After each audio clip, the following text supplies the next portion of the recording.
Hello class 9 student. पिछले chapter इसमें lesson में हम लोगों ने देखा था माइटोकॉन्ड्रिया तक किया था। अभी इसमें हम आपको माइटोकॉन्ड्रिया के एक स्लाइड भेज रहे हैं।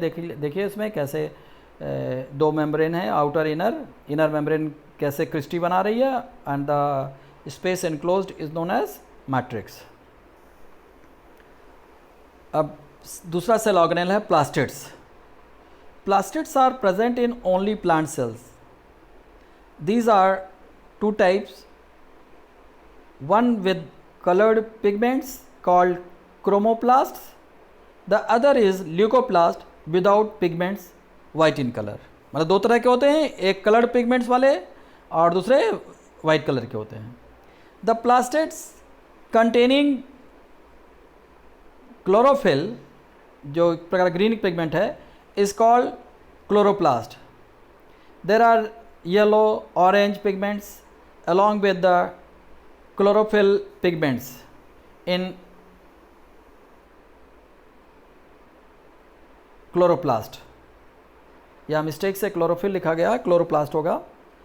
The chloroplast does the process of photosynthesis because of that this is commonly known as kitchen of the cell. क्यों कहते हैं किचन ऑफ द सेल? क्योंकि इसके में फोटोसिंथेसिस होती है। क्लोरोप्लास्ट है किचन ऑफ द सेल, याद रखना, not the whole plastid. The leucoplast store different food materials like starch, protein, fats. It is also bound with double cellular membrane like mitochondria.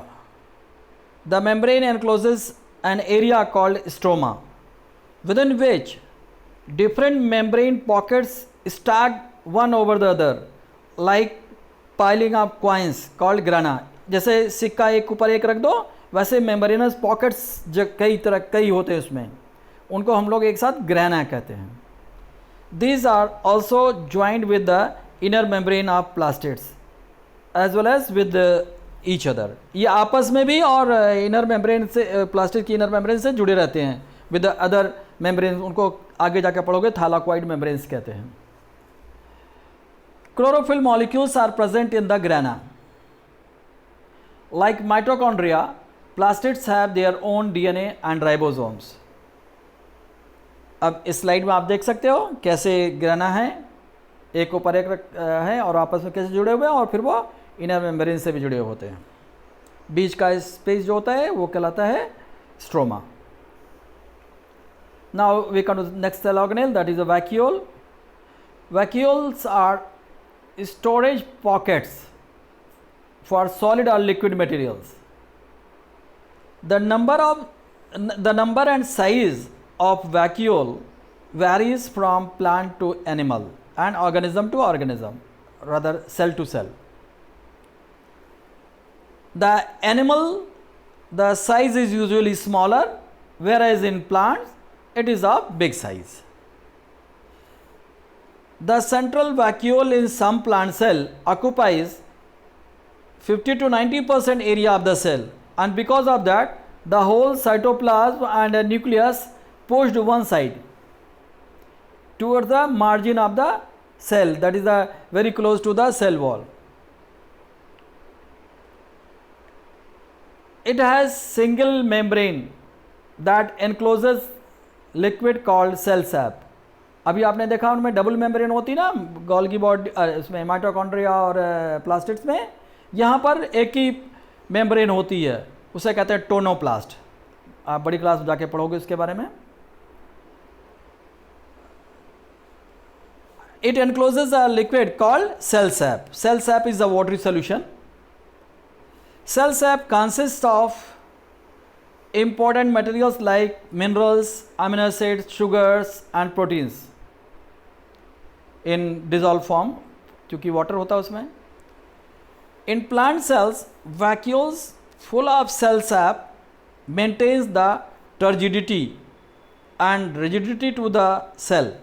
अब turgidity यूँ समझो जैसे आप मुंह में हवा करके गाल फुला लो ना, हॉप करके, वैसे ही सेल पूरी वॉल एक्सटेंडेड रहती है, सेल पूरा फुली रहती है, तो उसे कहते हैं टर्जिड। और चूँकि फुली रहती है तो हार्ड भी रहती है। एक तरह से उसका शेप मेंटेन करने में हेल्प करता है।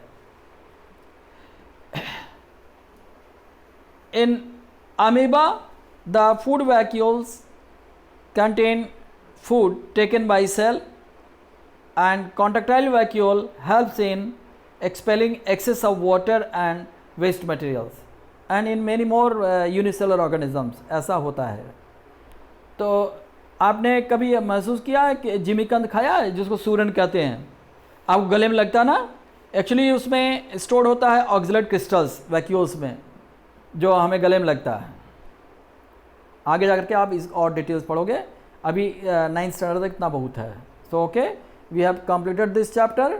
Now you solve all the questions given in the NCERT, and again extra questions will be sent to you. Thank you.